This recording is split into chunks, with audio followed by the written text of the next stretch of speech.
morning or good afternoon, depending on where you're joining from. It's Deborah Marshall here at the University of Calgary, and these are our NOAA rounds. Apparently it's round 4, session 4. So I hope you're in the right place, and thank you for joining us today. I'm really excited because I got the opportunity to introduce Dr. Wendy Ungar. You can see on her slide some of her honors and affiliations, and she's got many of them. So she's the senior scientist at the Child Health Evaluative Sciences Hospital for Sick Children's Research Institute. So it's a long acronym, but she's basically at Sick Kids in Toronto. And she's a professor at the Institute of Health Policy Management and Evaluation at the University of Toronto as well. She holds a Canada Research Chair in Economic Evaluation and Technology Assessment in Child Health, and also founded the Technology Assessment at Sick Kids, or the TASK group, and is a senior scientist at ICES as well. So she has many accomplishments. She maintains this team database that's called the PEDE, and we have used it. It's really helpful if you're doing research in pediatric economic evaluations, and all of us who do this kind of work know how much work it is. So very helpful and a really good effort on behalf of the research community by Dr. Ungar and her team. She also has practical experience. She is the chair and was appointed back in 2017 for the Ontario Genetics Testing Advisory Committee.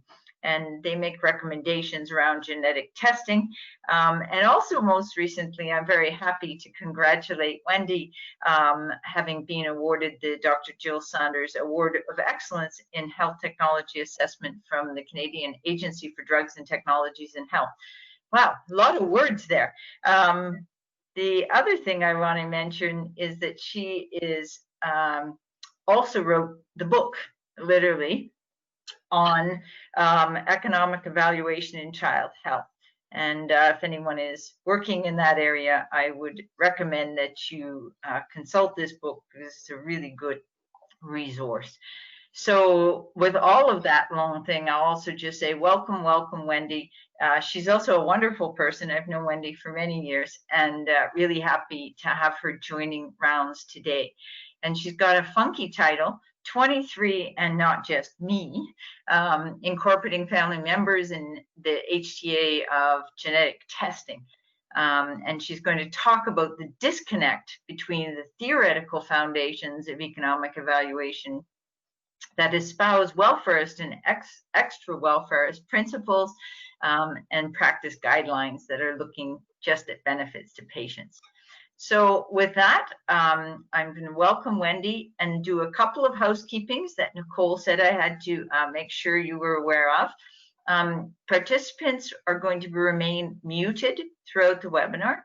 And then if you want to submit questions, you should be able to see on the GoToWebinar bar, there's a Q&A bar where you can submit your questions. So type them out so that we can see them, and we will read them and address them to Wendy to answer them.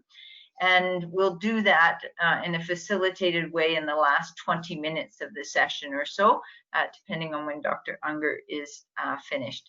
So with that, welcome, and we're looking forward to your seminar. Thanks, Wendy. Great. Thank you so much, Deborah. I'm thrilled to be able to present to you today. Thank you for that very wonderful introduction. Of course, I wish I could be there in person, but I'll just have to settle for my dining room. So very glad to be able to talk to you. And I hope by the end of this talk, I will have convinced you that it is important to incorporate family members in HTA of genetic testing and possibly other technologies as well. I will just, my slides, okay. So I'm going to start, here's a general outline. I'm going to start with revisiting some of our theoretical foundations for economic evaluation with its emphasis on individualism. As Deborah mentioned, we're going to explore this gap between theory and recommended practice as per the guidelines that we use most often. Then I'm going to shift the focus specifically to the technologies around genetic testing. And really, I'm going to be talking about genome sequencing. And we'll think about and talk about the impact that these technologies have on how we design and conduct HTA.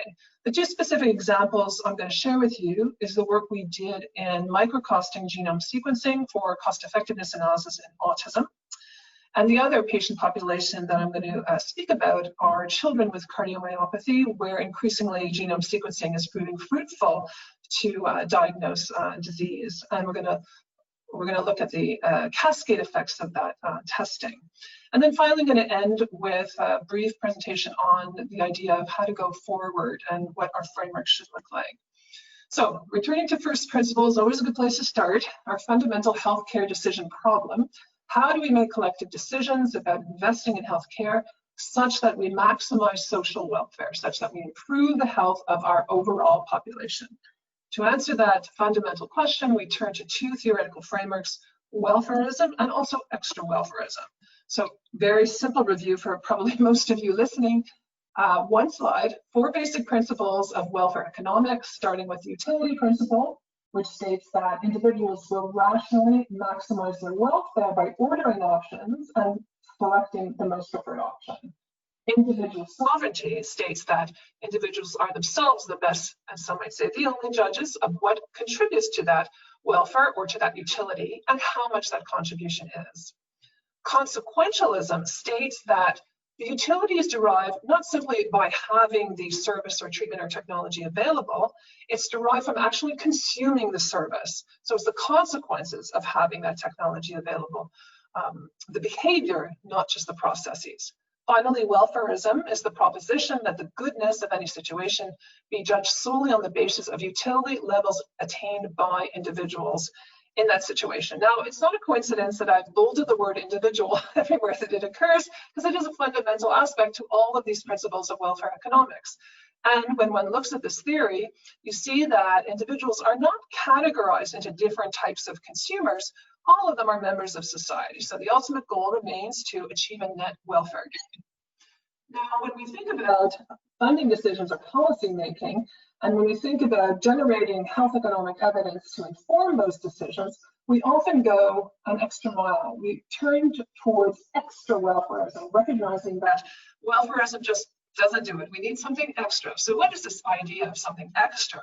And that's the idea that policymakers are concerned with welfare for society as a whole, not just individual welfare. So it's not enough to say quality maximization across the population. What is the good for society as a whole? So that means thinking about potentially health gains in individuals other than patients, perhaps thinking about externalities.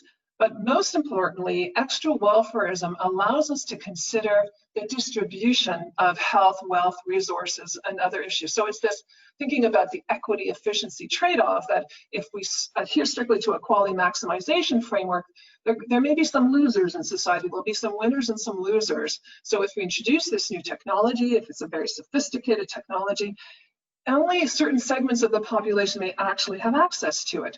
So we must be very proactive in our economic evaluation, in our HTA framework, to think about equity, to think about whether there are special needs populations, such as marginalized individuals, indigenous population, those living in rural communities, maybe children, maybe seniors, who might be disadvantaged in part because of limitations or other matters. So that's something that is increasingly part and parcel of doing HTA to inform funding and policy decisions. All right, so with that intro or return to basic principles, now let's have a look at what the guidelines say. So this decision problem that we're concerned with, how to make investment decisions, it requires us to specify a target population that's going to use and benefit from an intervention. So what does the CADIS guidelines say? Well, the CADIS guidelines are very clear. They focus purely on consumption, on use of the intervention. Who is the user? They don't, their language is not about who benefits. So they clearly specify the patient as the target here. So the target population is really consisting of patients. And they kind of allow for measurement of spillover costs. So in the latest iteration of the CADF guidelines, they do consider this. This is some of you have probably come across this concept of spillover costs and effects. They have allowed for it for informal caregivers who are providing care to patients, but not in the reference case. So let's look a little bit more at what we mean by spillover effects. What am I talking about here? The easiest way to think about it is really in the pediatric paradigm. When you care for a chronically ill child, there's actually quite a bit of evidence now that that can be associated with reduced quality of life in caregivers, as well as a higher risk of developing mental health conditions like anxiety and depression. And some of you may have personal experience with this and understand this quite well. And these effects can extend to other family members too. We also know that childhood illness, especially chronic illness, can be associated with significant employment changes. So parents may reduce their hours at work. They may quit their job entirely because their child has such great care needs. They need to be there in order to provide that care. So they're actually removing themselves from the workforce. Of course, on the other hand, people who do provide care also understand that there could be a positive experience. Providing care, attending to a loved one's needs can be a positive experience as well. And we need to remember that too. But clearly, especially in pediatrics, when you focus solely on the costs and health consequences of patients only, you can be missing out on estimating the overall burden or the true burden of that illness, in the sense that it has these spillover effects on other family members. Now, spillover effects can be related to both health effects and also costs. The guidelines tend to focus much more so on costs, and those are indirect costs, so time losses, productivity losses due to reduced time at work, but also costs of caregivers could be related to consumption of, let's say, mental health care resources. So they can be related to health, or they can be related to costs, but the focus tends to be on costs. So let's look at the US guidelines. Here, the 2016 update of the Washington panel. They created this very nifty impact inventory, which I actually really like. And the Washington panel has allowed for a societal perspective in their analysis.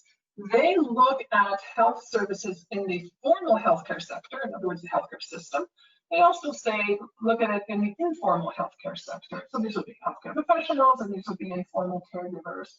And you can see here that they specifically include caregiver time costs. These are unpaid caregivers, informal caregivers. Their time costs are expected to be included in a societal analysis. And I can tell you again from pediatric economic evaluation, we always perform a societal perspective, in part because we're very cognizant of the huge time costs or productivity costs associated with so many pediatric interventions that we really feel that it needs to be included. But also, I'm being a bit of an extra welfarist myself. I think that it behooves policymakers and funding decision makers to think about society as a whole, and to also have a look at the societal perspective analysis in addition to the healthcare system perspective. Okay, so we looked at this a little more closely. We did a literature review a few years ago. This was actually published last year. This was led by Tara Lavelle at University of Michigan. And we looked at 24 studies that were pediatric cost utility analysis. These are specifically studies that allowed us to recalculate the ICER with and without spillover effects. These were CUAs that looked at a number of different technologies and interventions, though they were predominantly infectious disease. Rotavirus vaccine, I think, accounted for many of them.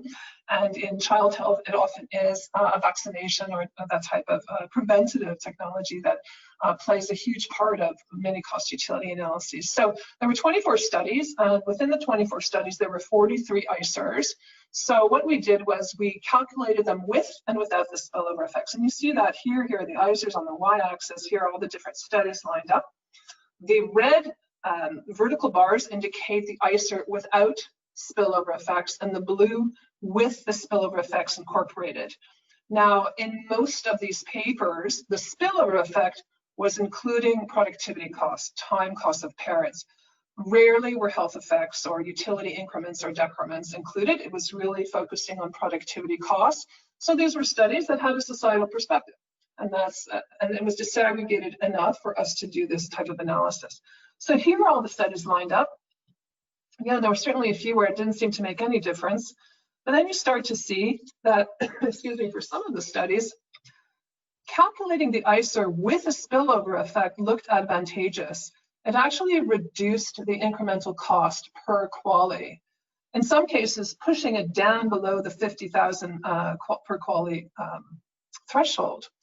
In other cases, you actually see the intervention moving from incurring cost to cost saving. So now it's considered dominant. And I imagine that would be an intervention where parents are front and foremost in providing care to their child, and there's huge productivity gains that can now be incorporated.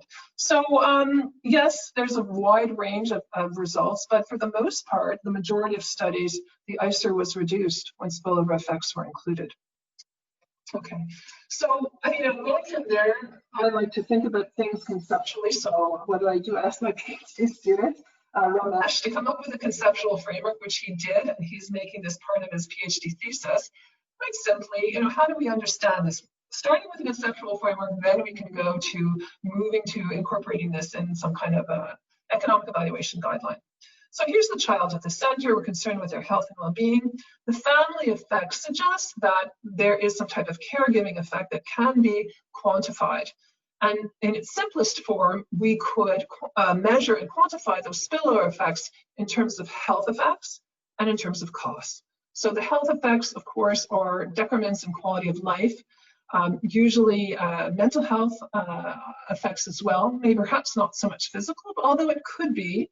Children who have chronic physical disabilities, who grow, who may be wheelchair bound, in fact, can induce physical decrements in health, and parents as well, and caregivers. But this is where we see most of the action on the cost spillover effects in terms of productivity losses of caregivers, perhaps also lost leisure time, out-of-pocket costs, and costs associated with parents' own consumption of healthcare resources. And if you're in a family, you understand it's not just parents. There are other caregivers, there are grandparents, other family members who may experience both health and cost spillover effects. Siblings, there have actually been quite a few studies now that have looked at the quality of life effects of siblings of children with a serious chronic health condition. Now, all of these effects, of course, are going to be moderated by some external factors. They may relate to, for example, socioeconomic status, household income, parents' education, and so on. And they may also be moderated by community factors, the supports and infrastructure available in the community, in schools and daycare, and neighborhood services, as well as cultural context. This actually plays a huge role in informal caregiving, cultural and religious beliefs. So it's just, a nice, helpful framework to kind of get things rolling conceptually. All right, so just to recap, guidelines focus on consumption of health resources by patients. They do allow for societal perspective. They tend to focus on including spillover effects related to productivity costs for caregivers. Guidelines are silent on benefits to family members who are not patients as a direct result of treating a patient. And this is despite adherence to welfarist principles, right? And going back to welfarism, we're thinking about all individuals in society. And increasingly reducing, I'd say, that resistance to including societal perspective is a good thing in the guidelines, but that means thinking about these externalities and these spillover effects. When you look at economic evaluations that actually include the health effects of family members, those are really sparse. We found a few studies that have looked at, for example, mother-infant models, where there may be interventions in pregnant women that result in quality gains in the offspring. But again, few and far between until now. This was before the era we are now in, next generation sequencing. So now I'm going to shift the presentation over to talking about sequencing specifically as a technology. It's fascinating on many levels. So we're going to talk generally about two different types of sequencing. There's whole exome sequencing and whole genome sequencing. So whole exome sequencing is kind of an abbreviated form of sequencing. You have the DNA, but you're only decoding about 1% of the genome that consists of the DNA that codes for proteins, which are the workhorses of your cells and your body. Whole genome sequencing simply decodes the entire genome, all of it. All right, so broadly speaking, findings from performing genome sequencing can be categorized into categories. There are the primary findings.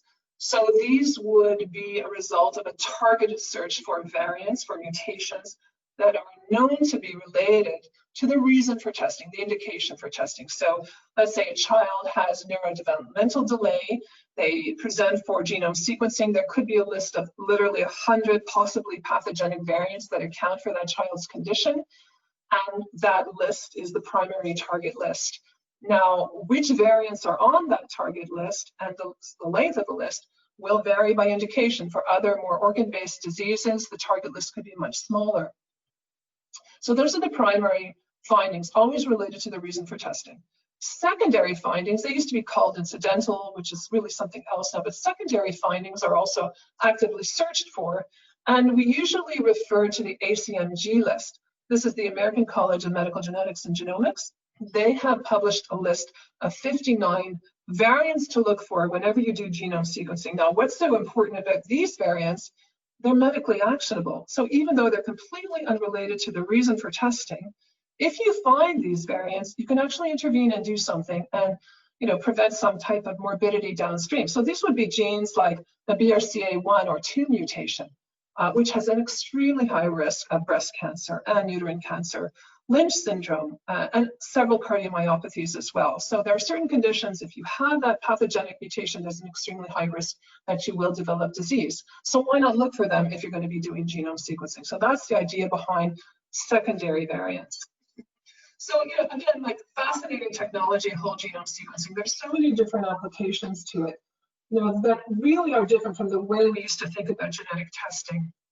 You can do whole genome sequencing just for screening, just for looking at particular genetic variants in the population. You can screen healthy people, or you can take more of a diagnostic approach. So patients presenting with some type of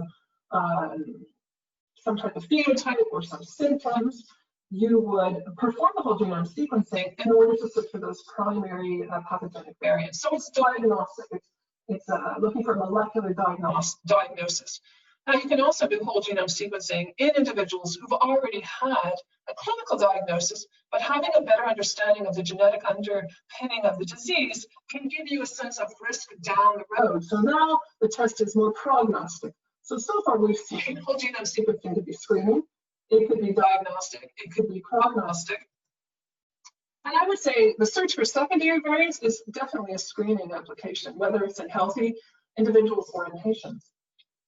And then you have these special applications. So pharmacogenomics is another whole part of whole genome sequencing, where you deliberately search for genetic variants that or genes that code for the drug metabolizing enzymes. And by finding variants in those genes, you can say, well, this class of drugs will work better than that class of drugs. So pharmacogenomics is used to guide drug selection. This is often used in cancer patients, as well as consider what is the appropriate dose of a class of drugs. So you can see a very cool kind of technology because it has so many different possible applications. So looking now at a clinical pathway, this is autism spectrum disorder, which I've studied a great deal. I just want to put it into perspective for you. When would we do genome sequencing? So kids who are very young, we look for the developmental milestones to make sure they're developing normally. If they don't reach their developmental milestones when you expect them to, they can be referred for screening. So for example, a family doctor might administer a tool called the NCHAP. And if that's positive, then that child could be referred to a developmental pediatrician or an assessment team for a full autism diagnostic workup. It's a quite extensive process. Many different practitioners might be involved, and you look at many different aspects of functioning, social interactions, cognitive development, functional adaptation, and so on. So there are many aspects to this, and part of the diagnostic assessment is conducting genetic testing. But it's an open question as to what type of test to use and exactly where in this assessment process it's most useful. Right now, the clinical guidelines for autism suggest the conduct of a chromosomal microarray, CMA, but it tends to be done after there is a clinical diagnosis as kind of confirmatory information or additional information that might be useful. And that kind of thinking is really changing now that we actually have genome sequencing. That is really it's calling on us to rethink our assessment process and the steps in that assessment or diagnostic process. So we had a research program where we looked at a number of different research objectives related to evaluating sequencing in autism. And it's all based on this rationale that conferring a molecular diagnosis with a genome sequence early on can help not only identify the specific deficits or comorbidities in a child suspected of having autism, it might also allow treatment to begin earlier. At least in Ontario, there's a very long wait list, unfortunately, for assessment and even for intervention, which tends to be behavioral therapy. But if you can confirm molecular diagnosis easily and early, perhaps you can speed that pathway so that a child can start to receive behavioral therapy early. And in autism, timing really matters. You really want to intervene as early as possible. So we had a number of different objectives. We wanted to create a model of that diagnostic care pathway. We built a simulation, a microsimulation model to do that. I'm not going to go into all those details today. We wanted to microcost different sequencing platforms, and that I will share with you. And then we did a full comparative economic evaluation. And today I'm just going to share with you a simple cost consequence analysis just to illustrate these results. So microcosting. Why did I care so much about microcosting? Genome sequencing on the HiSeq-X platform, this is whole genome sequencing, is not a trivial test. It's not something you just add to the roster of the laboratory. It's an extremely complicated workflow. We really wanted to understand what are the true underlying costs of this technology, in part to combat some of the pseudo-economic statements that are out there, not by economists, but it's these catchy slogans about the $1,000 genome, which is all kind of totally fictitious. So we want to understand, well, what do these technologies really cost? What's the underlying value? So we worked very closely with laboratory directors. This is Hospital for Sick Children. We broke the laboratory workflow down into its constituent steps, right from the beginning, from drawing blood from the patient, the proband is the patient, and possibly also the parents, and then going through all of these steps of preparing the DNA, sequencing. This is a lot of the work is the bioinformatics, interpreting the findings, and then confirmation testing for any positive findings, and finally, report writing. This is the laboratory director writing the report for the referring physician. Altogether, for something like whole exome, there are 68 separate cost items that we included in the model. Now, in the process of doing this, we learned from clinicians and lab directors that the preferred approach is something called trio sequencing. And this is where it's not just a patient, but it's both parents that are also providing blood for the sequencing test. Fascinating, again, to me when we think about all of these ideas around spillover effects. From a purely laboratory perspective, it just makes sense to have DNA from both parents. Why? It provides more substrate for the sequencing process, but more than that, it allows you to identify the source of any genetic variants you find. So now you can attribute it to either parent, or if it's a de novo mutation, to neither parent, which also helps to know as well. So it just makes so much sense to do a trio sequence. Plus, if there's a positive finding, when you do the test in the patient alone, you've got to bring the parents back for confirmatory testing and so on. So trio sequencing logically is the way to go. But let's see what it costs. Okay, so just very briefly, how did we do our microcost modeling? Very standard approach. We identified all the inputs. We assigned prices and volumes to every input. We specified a range and assigned probability distributions. Did lots of sampling of the data, bootstrapping the data, so we can develop nice confidence intervals around our point estimates for costs, and did a lot of sensitivity analysis around some of the more uncertain inputs. And I want to stress this is one patient population, this is autism, and this is one institution, Hospital for Sick Children. So let's just have a look. I don't know what you guys think about how much these technologies should cost. Again, this is the cost of sequencing per sample for autism. So just to sequence the child alone using an exome, it costs just under $2,000, and this was as of 2018, so not that old. About 50% of that cost was supplies, reagents. These are the chemicals that are used to splice the DNA. They're actually quite costly. Now, if you were to do a trio whole exome, the cost is just over $4,000, so about double just sequencing the patient alone. And you can see the supply costs, of course, are a big chunk of that because now you are splicing DNA from 3 individuals. But the costs are not triple. There's a lot of efficiencies in the laboratory workflow for trio sequencing. All right, so that's with exome. The more preferred approach, whole genome sequencing, the costs are $3,350. And for a trio whole genome sequencing, we're looking at about double that, $6,556. This is not a small price tag, but this is what we derived, again, for autism in our institution.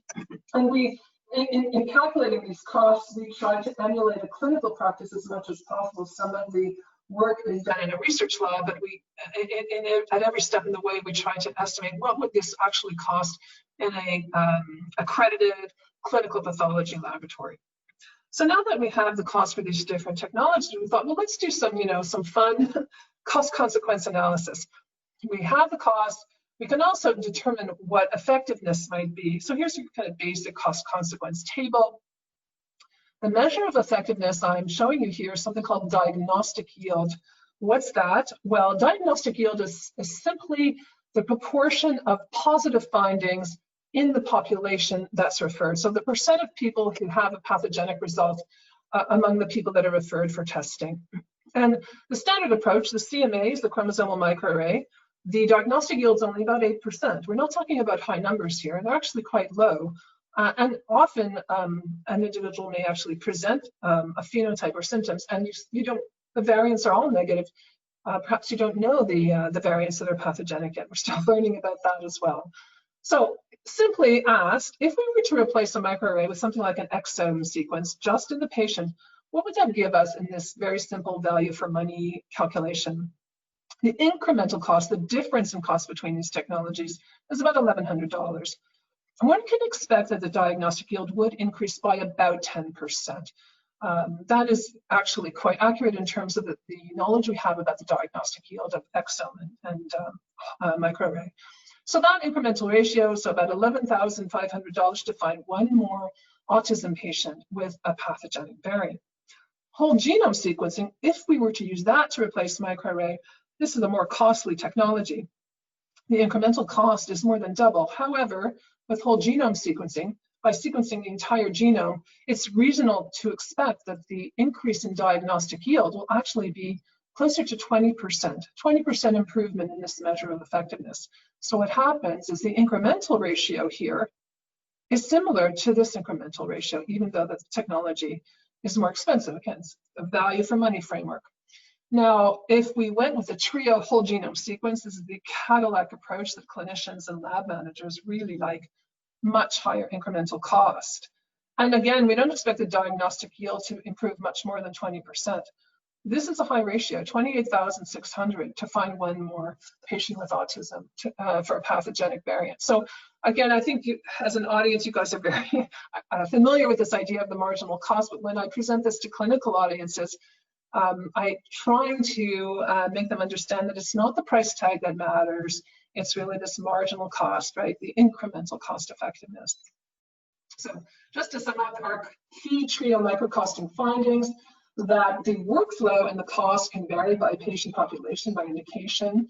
Although trio sequencing is more costly than standard approaches, it is preferred because there's less of a need to bring parents back for more testing and confirmatory testing.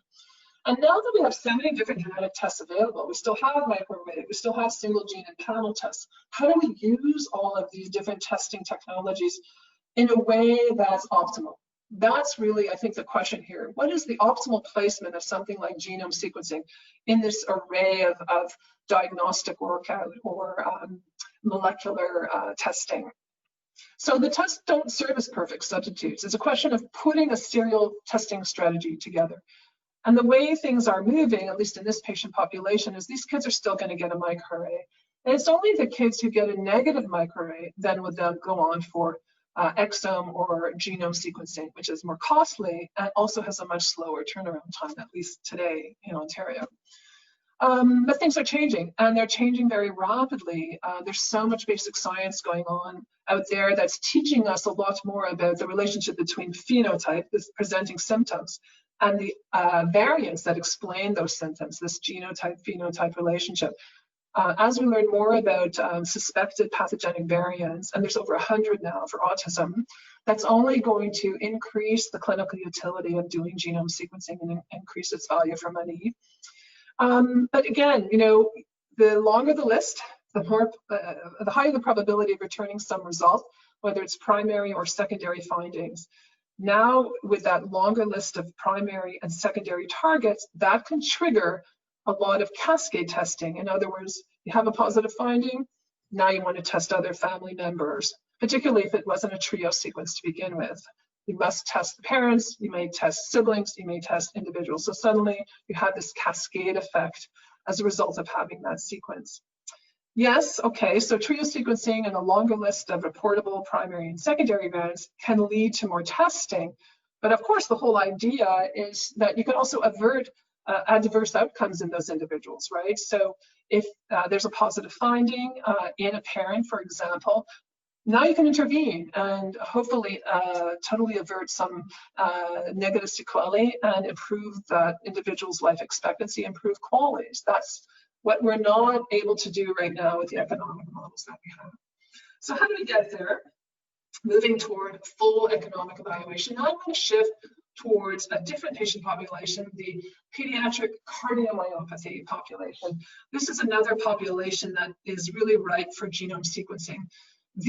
Unlike autism, where the therapy is simply behavioral, that isn't necessarily a direct relationship to testing, not the case in cardiomyopathy.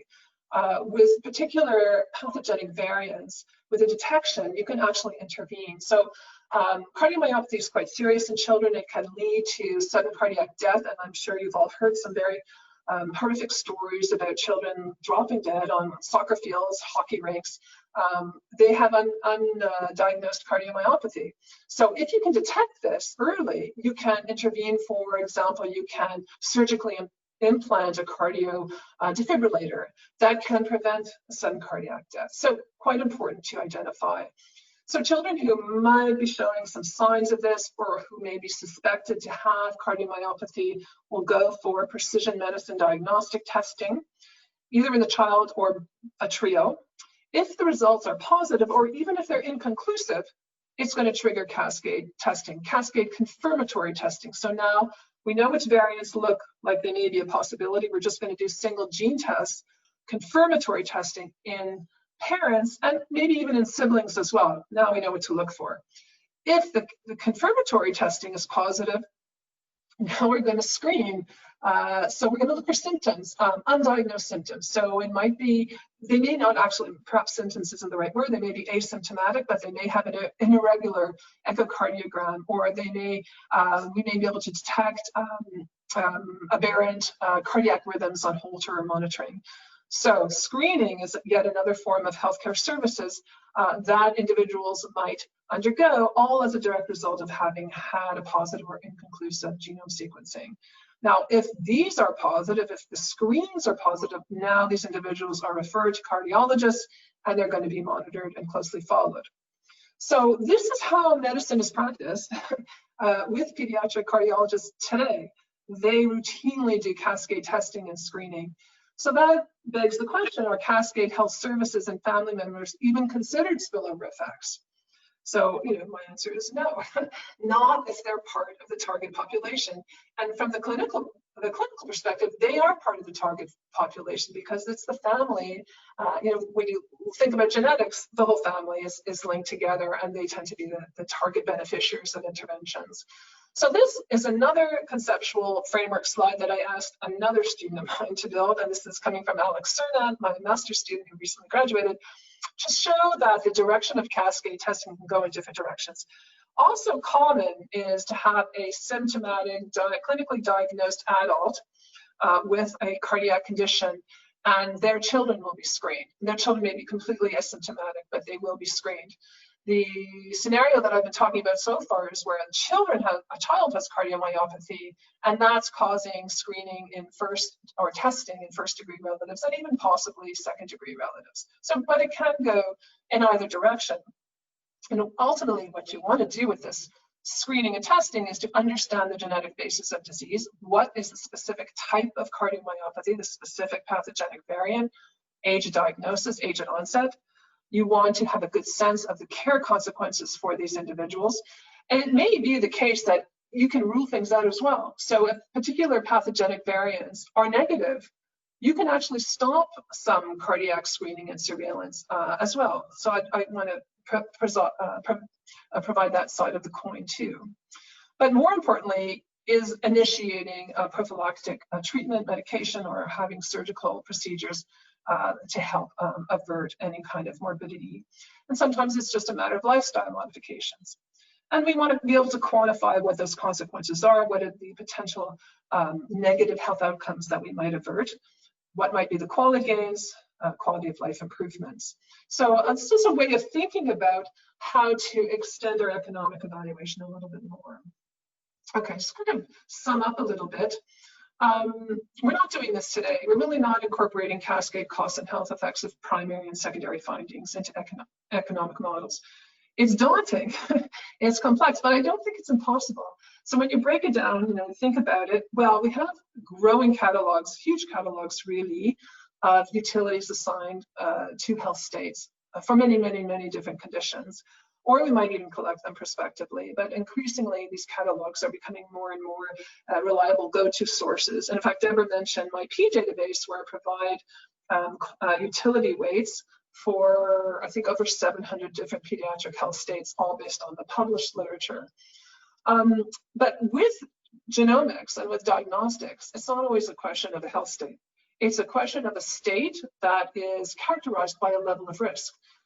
Showing someone that they have a BRCA1 mutation is really defined by the probability of future breast cancer. It's not defined by having breast cancer today.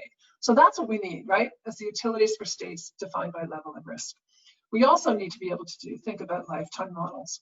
We're talking about prediction. We're talking about prognostics, the probability that there may be a health condition in the future. So I think we can do that. I think with the kind of data we have and models we have today, it just needs to be built. All right, so how do we do that? Well, in the COVID era, behind the scenes, we have these brilliant infectious disease modelers looking at the potential cost effectiveness of vaccination in the population. What do? Well, they model vaccinated and unvaccinated individuals in these herd immunity dynamic modeling scenarios. I think we can learn from them. I think there are things we can do to think about averting health risk at the population level, if not the individual level. So yes, tough to do an economic evaluation, but I think we have a few kind of starting points. But the other thing I want to mention is that although it's difficult to model health and cost effects of family members in decision models, we're already including family members in other components of HTA, right? HTA isn't just about cost effectiveness analysis. We also include all of those LC dimensions, ethical, legal, social. And there's been a lot of work in this area, much of it qualitative, around genome sequencing. There's been a number of studies looking at the ethical dimensions of this. There are big issues around consent. Can a parent consent to have a child sequenced when one of the potential findings is adult onset, like a BRCA1? Or should we wait until the child is old enough to consent for themselves? How far can you go with knowledge sharing? What if there are members of the family who absolutely do not want the information? What is their right to not have that information? What's the disutility of that knowledge? So I'm not an ethicist, but you can imagine how these ethical considerations are substantial. There's also ethical and legal issues around biobanking. Who gets to own this information? Where is it stored? Who is sharing it? Who is it shared with? The other area that's very active is understanding preferences for genome sequencing or genetic testing. Patient preferences, preferences of parents and family members, preferences of members of the public. There's been a lot of work in this area already, using qualitative methods and also using quantitative methods, such as discrete choice experiments. fantastic research done around willingness to pay for these types of technologies. This is all preference literature or preference data, results, findings that can be part of an HTA, and also speak to the issue of personal utility. So we're already including family members in different ways in an HTA. We need to catch up, I think, with the economic evaluation. This is my last slide. Where do we go from here? We need to update the frameworks we have now for conducting economic evaluation. And they really should be reflecting the needs of healthcare providers. We need to understand how medicine is practiced. Right now, pediatric cardiology, these cascade effects are standard practice. Testing of family members, screening of family members is standard practice. So our economic evaluations should reflect that. At the same time, our economic evaluations have to respond to the needs of the decision makers, of the policy and funding decision makers who hopefully are concerned not just with the healthcare system budget, but with societal welfare as a whole. So how do we incorporate that into our models? You know, again, as I said before, I think we have some starting points. I think we can capitalize on existing screening, diagnostic, and treatment economic models. When we think about genome sequencing, all of these applications are wrapped up in one. But we have to be nimble. We have to use analytic models that are very adaptable to respond to new knowledge, especially with regard to genotype-phenotype linkages. So just on a small level, our microcosting model now has been rebuilt repeatedly, not only to update our inputs for autism, but also to apply it to cardiomyopathy. And finally, I think a more systematic way to investigate and integrate patient and family preferences into our HTAs. So thank you very much. I just want to finally end by thanking and acknowledging all the members of my team, the various funding sources, and also if you have questions or you want more information, you can go to our website, which is here at TASC. Thank you very much. Happy to answer questions. Fabulous. Thanks very much, Wendy. As always, a great talk with lots of content and lots to think about.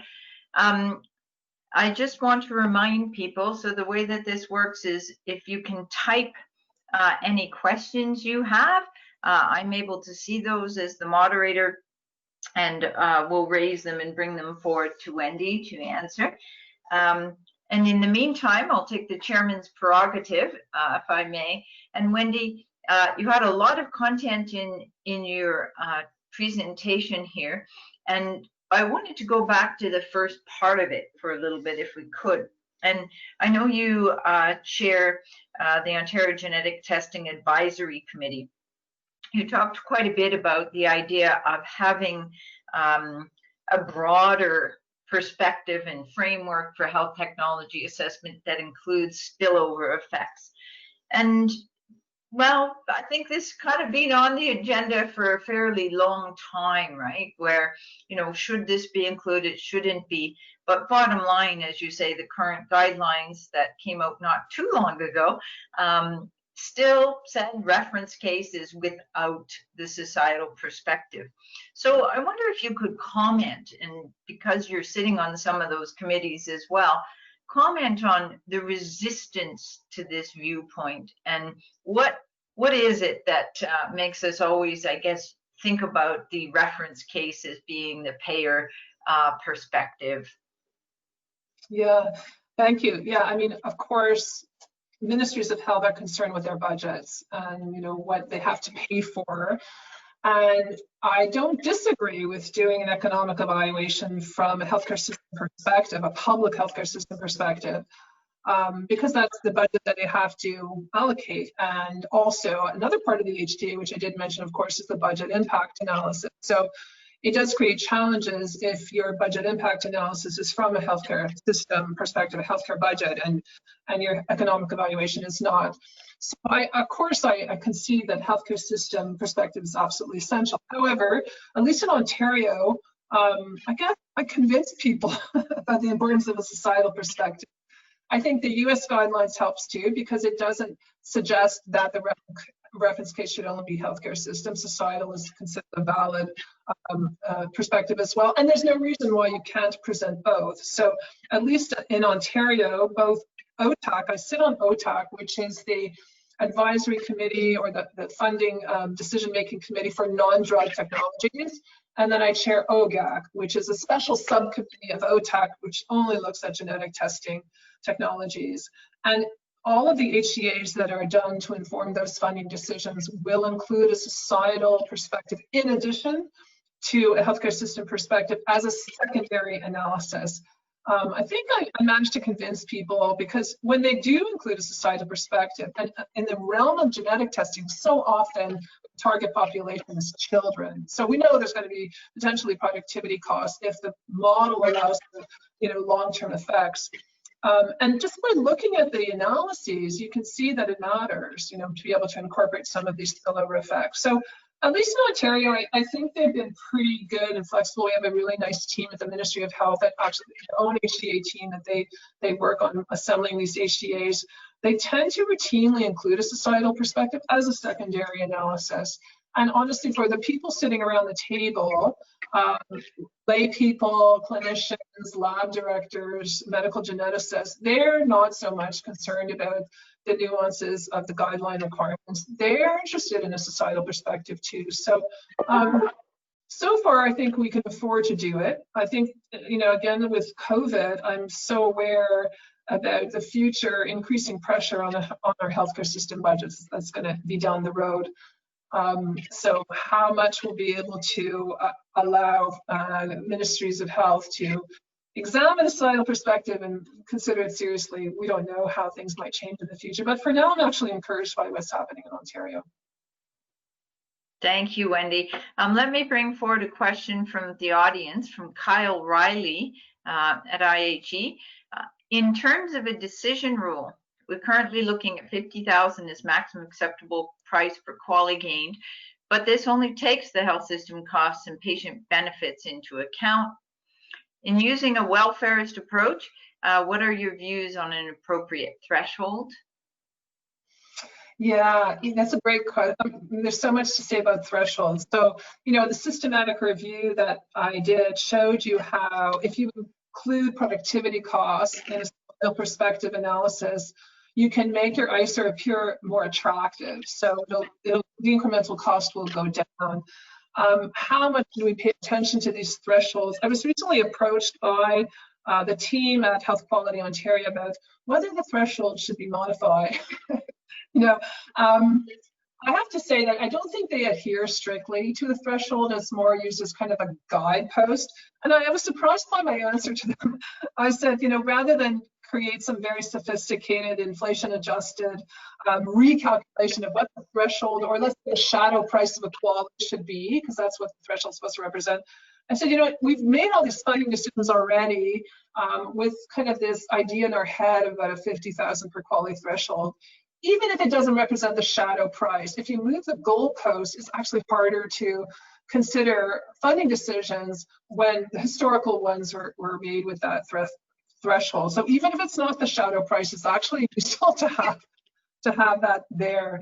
I'm not a huge fan of thresholds. I think that there's so many different evidence components in an HTA. It's all considered, and there's literally hours of deliberation on different aspects of an HTA, the ethical analysis, the literature reviews. The threshold is helpful, but it's not even always adhered to. There are considerations where very, very unfavorable technologies have been absolutely funded because they would reduce inequities. So they might be directed at rural populations or Indigenous populations, or because the budget impact was really low. So if the budget impact is minimal, so maybe the Ministry of Health can tolerate a less than ideally efficient decision. I don't know if I answered your question. It's my random thoughts. That and maybe a few other things. So another question here from Louisa Graziotin, who's a PhD student in Calgary.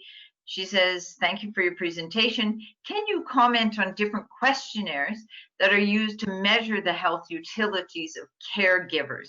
EQ5D might not be sensitive enough.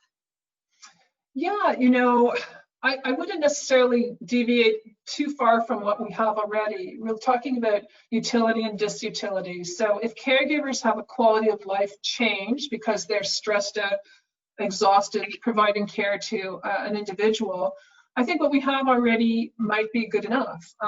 You know, if we use them for patients with mental health conditions, why not use them for caregivers who might have high levels of stress, anxiety, depression?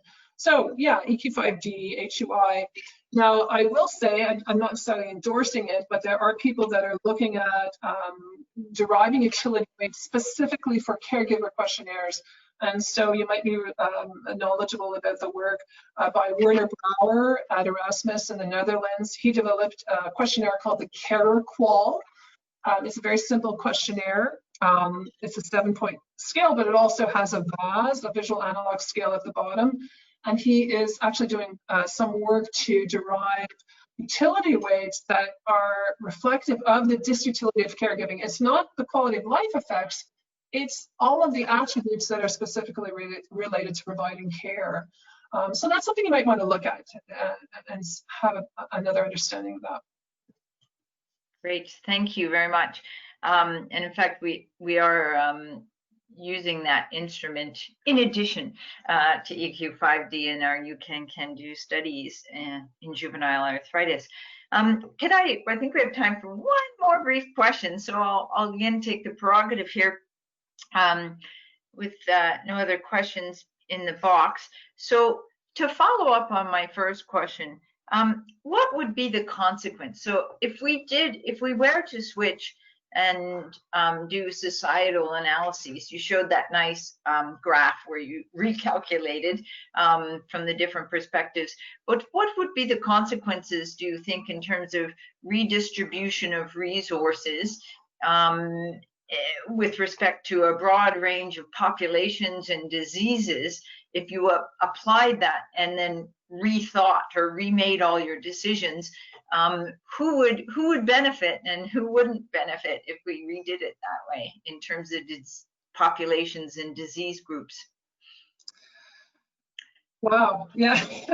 I think, yeah, you know, I don't want to kind of judge whether one perspective is right or wrong. I think they each add different dimensions, and those findings, when you express your results in a healthcare system or societal perspective, have to be equally considered and deliberated by the funding committee. So if you were to take a societal perspective, you know, and the ratio looks different, and you decide to fund something because the ratio is perhaps more attractive, yes, there may be an opportunity cost to that, and you could be displacing other technologies because the budget impact is still substantial, and there may be health improvements that are foregone. So I think, you know, that's something I'd say in general we don't consider enough around the decision-making table, are the opportunity costs of the decisions we make. What are the qualities lost because we decide to fund this technology and something else?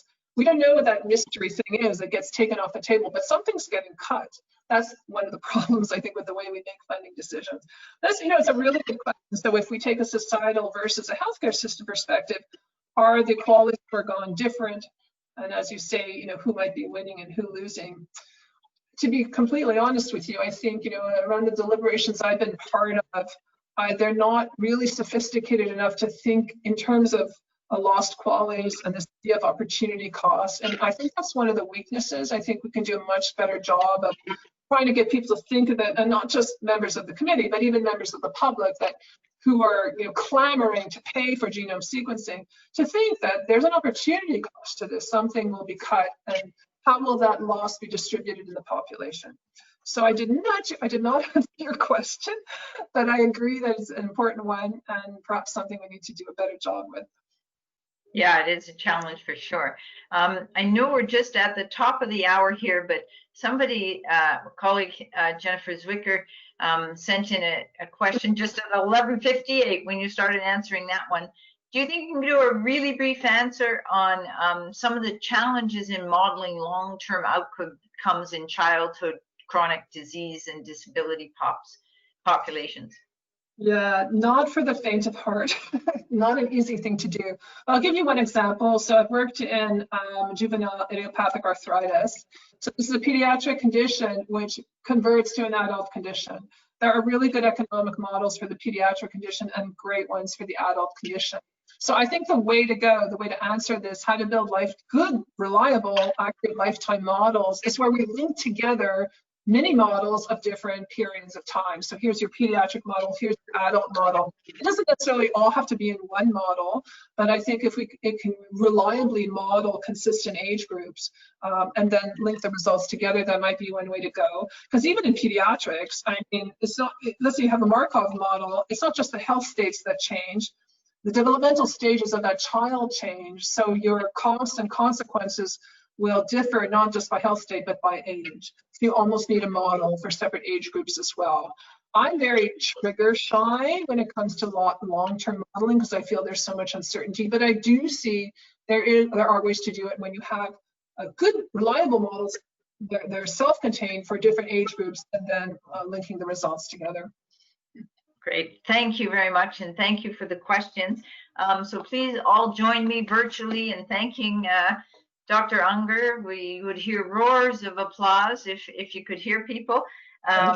And really appreciate you bringing this forward. I also want to, if you do have further questions, you can email Noah at IHE and they'll send it to you. And the other thing is just to remind you, thank you for joining today. Our next rounds are going to be January 20th. 2021, believe it or not. So stay safe in the meantime, and happy holidays to everybody. And I guess we'll see you in the new year. So thank you. Bye for now.